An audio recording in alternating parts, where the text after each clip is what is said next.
బోండా ఉమా వెల్లంపల్లి మధ్య వివాదం ముదురుతోంది. వెల్లంపల్లి శ్రీనివాస్ కు బోండా ఉమా లీగల్ నోటీసులు పంపారు.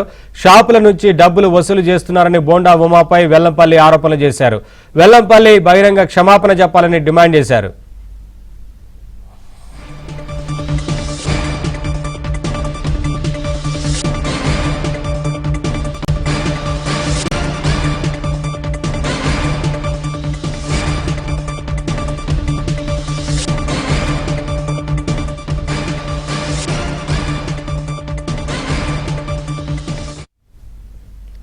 బోండా ఉమా వెల్లంపల్లి మధ్య వివాదం ముదురుతోంది.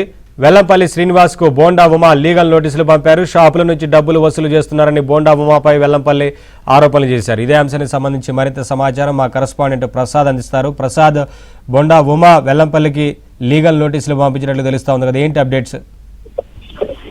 నవీన్, విజయవాడలో మరోసారి రాజకీయం వేడెక్కింది. ప్రధానంగా ఇటీవల కాలంలో డిఎస్సి సంబంధించి ఇప్పటికే వైసీపీలోకి చేస్తున్న అసత్య ప్రచారాలపై బోండా మెటీరియల్ తీవ్రంగా మండిపడ్డారు. గత 2 రోజుల నుంచి కూడా వైసీపీ చేస్తున్న ఈ ఆందోళనకు సంబంధించి పోలీసులు రోడ్లపై వచ్చి వారు ఇబ్బందులు పెడుతున్నా ఎందుకు చోటు చూస్తారంటే పోలీసులు తీరుగా ప్రశ్నించారు.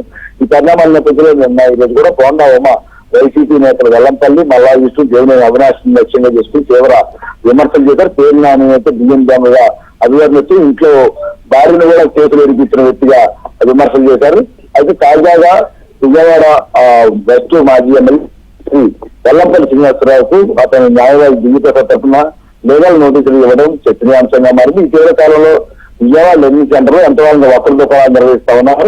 ప్రతి ఏడాది కూడా మున్సిపల్ కార్పొరేషన్ తరఫున రెన్యువల్ చేసుకోవాల్సి ఉంటుంది. మొన్న విజయవాడ రెన్యువల్ సమయం వచ్చినప్పుడు కొంత గందరగోళం నెలకొన్న నేపథ్యంలో షాపులు ఖాళీ చేస్తున్నారంటూ వైసీపీ నాయకులు వారికి మద్దతుగా ఆందోళన దిగారు. ఈ విషయంలో బోండా ఉమా వారికి డబ్బులు ఇవ్వనందువల్ల షాపులు తొలగించేస్తున్నారంటూ వెల్లంపల్లి శ్రీనివాస్ తీవ్ర వ్యాఖ్యలు చేశారు.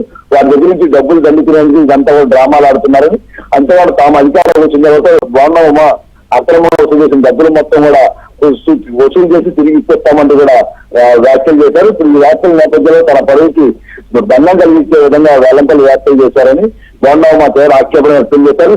వ్యాపారులకు తాను మద్దతుగా అండగా ఉండి ఆ రోజు షాపులు తరలించుకుంటే అధికారులతో మాట్లాడి వారు కొట్టకుండా మంచిగా వారందరూ కూడా వ్యాపార విషయంలో వెసులుబాటు కల్పిస్తే తనను రాజకీయ కారణాలతో తన పరువుకి దండం కలిగించే విధంగా డబ్బులు తిన్నారని అవినీతి పడడంతో ఇష్టానుసారంగా నోటీసు వచ్చినట్టు సూచించిన నేపథ్యంలోనే ఇప్పుడు పరువు నష్టం దావా నోటీసు అందజేయడం చెప్తున్నారు. తన పరువు ఈ వ్యాఖ్యలను ఉపసంహరించుకుంటూ దేశవ్యాప్తంగా క్షమాపణ చెప్పాలని, లేదంటే 5 కోట్ల రూపాయలు పరువు నష్టం దావాల్సి సిద్ధమవ్వాలంటూ నోటీసులు జారీ చేశారు. ఇప్పుడు దీంతో వెల్లంపల్లి శ్రీనివాస్ ఏ విధంగా స్పందిస్తారనేది చూడాలి. Naveen, thank you Prasad.